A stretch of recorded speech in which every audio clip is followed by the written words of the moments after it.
Bom, meu nome é Josué Miller, eu sou acadêmico do curso de Licenciatura Matemática da Universidade de Caxias do Sul e esse vídeo faz parte de um trabalho da disciplina de Fundamentos da Matemática Elementar 4 com o professor André. Esse vídeo sobre estatística descritiva, então, ele tem por objetivo eu trazer umas informações para que vocês consigam entender a função dessa parte da estatística, né? Para começar, a gente tem que falar um pouco sobre estatística, né? Que é a ciência de trabalhar com alguns dados e fazer interpretações com esses dados, né?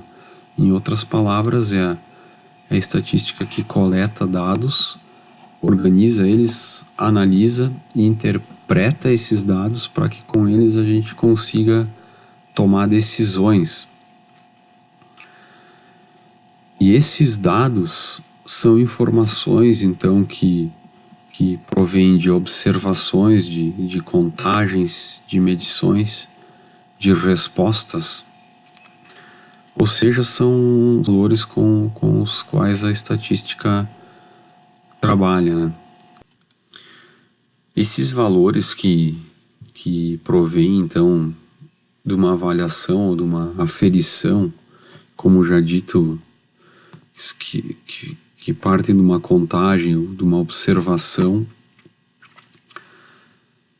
uma medição, né, que eles são baseados numa população ou numa amostra,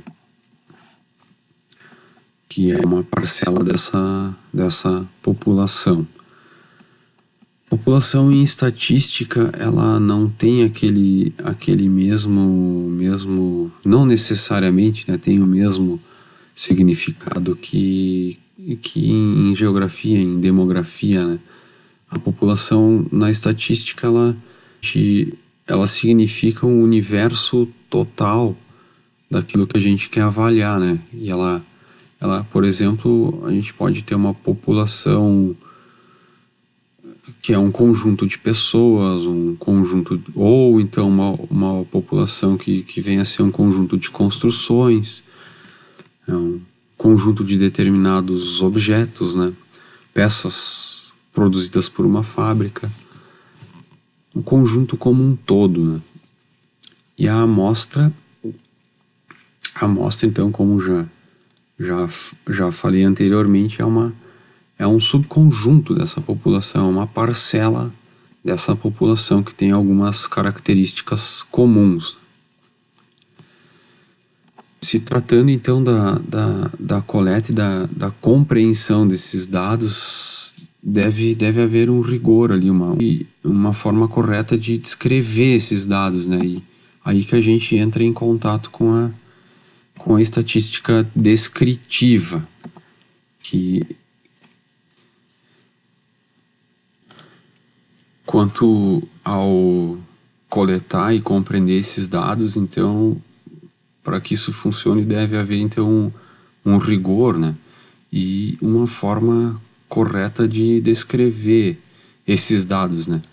E aí que a gente entra em contato com a estatística descritiva, que é composta por gráficos, tabelas, diagramas e também alguns conceitos como média, moda, mediana, que são medidas de tendência central, e outros valores, né, que são os desvios de padrão, né, entre outros também, né. Aqui a gente já percebe que tem duas áreas dentro da estatística descritiva. Uma delas, esses métodos de natureza gráfica, né, que são as técnicas visuais, né, para descrever esses dados em questão. E ali é possível a gente representar toda a população e verificar com qual frequência cada amostra se encontra nessa população, ou no caso de uma amostra, né, verificar a frequência de cada indivíduo ou elemento que compõe essa amostra, né? Então, como tem ali algumas ilustrações, tem um histograma ali, um gráfico de pizza e um diagrama de ramo e de folhas ali, que é eu achei bastante interessante esse diagrama de ramo de folhas, era algo que eu não tinha estudado até então. Eu vou mostrar para vocês como ele funciona. A gente tem aqui uma legenda aqui em cima que mostra que o ramo, essa parte da esquerda, essa coluna da esquerda, significa então dezenas, e toda essa parte da direita aqui, que são as folhas, são as unidades. Se a gente for ver aqui, contar cada um desses números que tem aqui na parte das folhas, a gente consegue contar os 253 alunos que eles estão representados aqui nessas folhas, né? E o significado de cada númerozinho desses aqui, ele é o seguinte: a gente olha aqui numa linha, por exemplo, na linha 5, nessa linha, a primeira linha de 5 aqui, 5L e 5H, os 5L seriam os números baixos, 5H os números altos. Nessa linha do 5 aqui tem um zero aqui, então esse zero significa que esse um aluno aqui do zero, esse cara, ele dorme então exatamente, em média, 5 horas de sono por dia, né? Então, no caso, a gente tem dois indivíduos aqui que tem essas 5 horas de sono por dia. A gente pode ver aqui, então, que tem também aqui embaixo, nessa última linha aqui, então teria um aluno aqui que dorme 10,5 horas em média por dia e um outro aluno também 10,6 horas, né? Como aqui nesse diagrama aqui estão representados todos os alunos, então se, por exemplo, surgia o questionamento sobre quantos alunos dormem 9,6 horas, por exemplo, eu posso vir aqui na linha do 9 e contar que tem 4 números 6 aqui, então 9,6, 4 alunos que entram dentro desse valor de hora de tempo médio de sono por dia.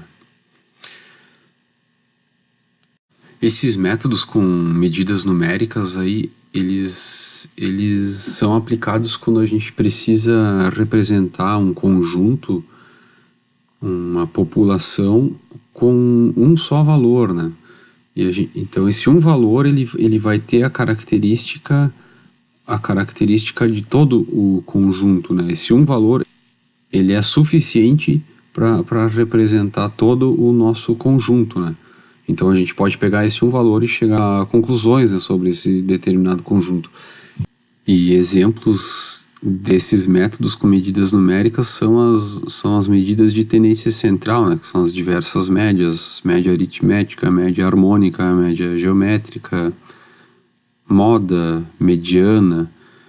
E além dessas medidas de tendência central, a gente também tem os desvios de padrão, né, que são, como já falei, esses métodos que usam números para representar um determinado conjunto. Bom, agradeço então aos colegas pela colaboração e pela atenção, e ao professor André, e até a próxima.